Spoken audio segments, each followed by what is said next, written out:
سبحان اللہ حین تمسون وحین تصبحون وله الحمد فی السماوات والارض وعشیا وحین تظہرون۔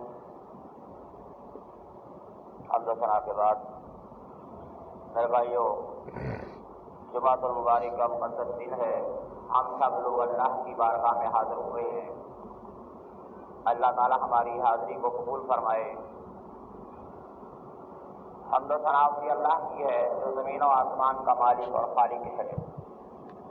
وَلَهُ الْكِبْرِيَاءُ فِي السَّمَاوَاتِ وَالْأَرْضِ وَهُوَ الْعَزِيزُ الْحَكِيمُ۔ فَتَعَالَى اللَّهُ الْمَلِكُ الْحَقُّ لَا إِلَٰهَ إِلَّا هُوَ رَبُّ الْعَرْشِ الْكَرِيمِ۔ کچھ کلمات آدمی کو آنے چاہیے کہ جس سے وہ اللہ کی حمد و ثنا کو بیان کر سکے۔ پہلا کلمہ طیب طیب میں نے پاک لا الہ الا اللہ محمد رسول اللہ۔ دوم کلمہ شہادت اشہد ان لا الہ الا اللہ وحدہ لا شریک لہ واشہد ان محمدا عبدہ ورسولہ۔ دوم کلمہ تمجید سبحان اللہ والحمد للہ ولا الہ الا اللہ واللہ اکبر ولا حول ولا قوة الا باللہ العلی العظیم۔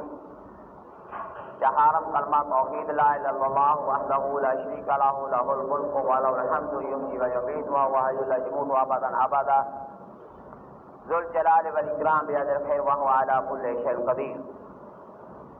پنجم کلمہ استغفار استغفر اللہ ربی من کل ذنب اذنبت وما وخطأ سرا وعلانیۃ واتوب الیہ من الذنب الذی اعلم ومن الذنب الذی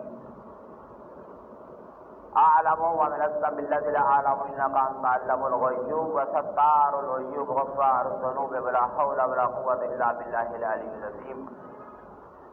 ششم کلمہ رد کفر اللهم انی اعوذ بک من ان اشرک بک شیئا وانا اعلم واستغفرک لما لا اعلم تبت عنه وتبرأت من الكفر والشرك والكذب والغیبة والبدعات والنمیمات والفواحش والبہتان والمعاصی کلھا اسلمت واقول لا الہ الا اللہ محمد رسول اللہ۔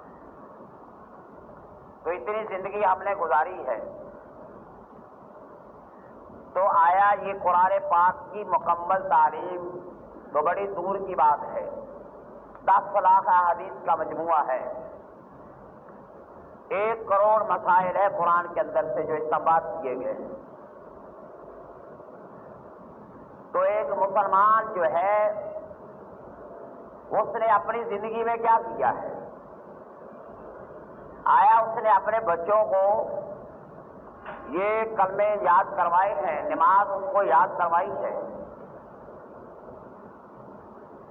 ایمان مجمل ان کو ایمان مفصل یاد کروایا ہے کہ ہم نے بچوں کو بہت بڑا ڈاکٹر بنا دیا، لیکن اس بچے کو ثنا پڑھنی نہیں آتی، وہ پوچھتا ہے کہ بابا ثنا کیا ہوتا ہے؟ سبحانک اللہ کا نہیں پتا اس کو۔ یہ اللہ تعالیٰ فرماتے ہیں کہ الذین ضل سعیہم فی الحیاۃ الدنیا، کہ ایسے لوگ جنہوں نے ساری زندگی دنیا پر محنت کی، وہم یحسبون انہم یحسنون صنعا، اور وہ یہی خیال کرتے رہے کہ ہم چنگے کام کر رہے ہیں۔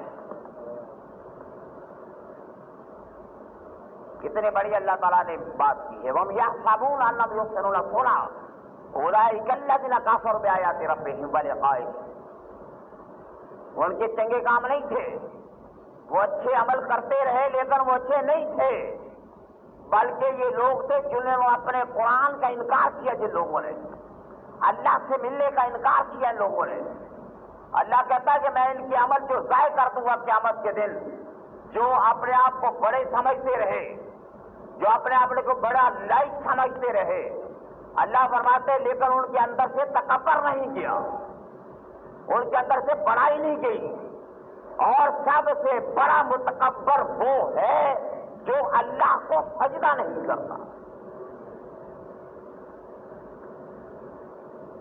اور وہ آدمی جو یہ کہتا ہے کہ بھائی میں کماتا ہوں تم کھاتے ہو، میں ایک دن کام پر نہ جاؤں، میں دیکھتا ہوں تمہارا گھر کیسے چلتا ہے، یہ بڑا متکبر ہے۔ 2 آدمی متکبر ہے، ایک جو اللہ کو سجدہ نہیں کرتا، دوسرا جو یہ کہے کہ میں کما کے دیتا ہوں تو گھر چلتا ہے۔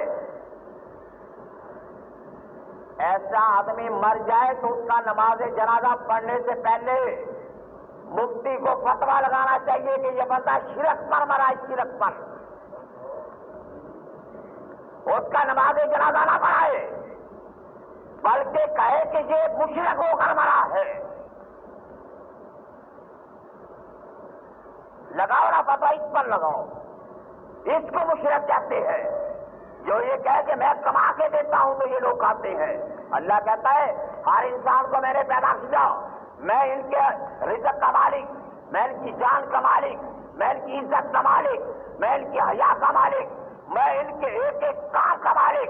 واللہ الغنی وانتم الفقراء، ساری کائنات اللہ کے در کی محتاج ہے، وہ اللہ کسی کا محتاج نہیں۔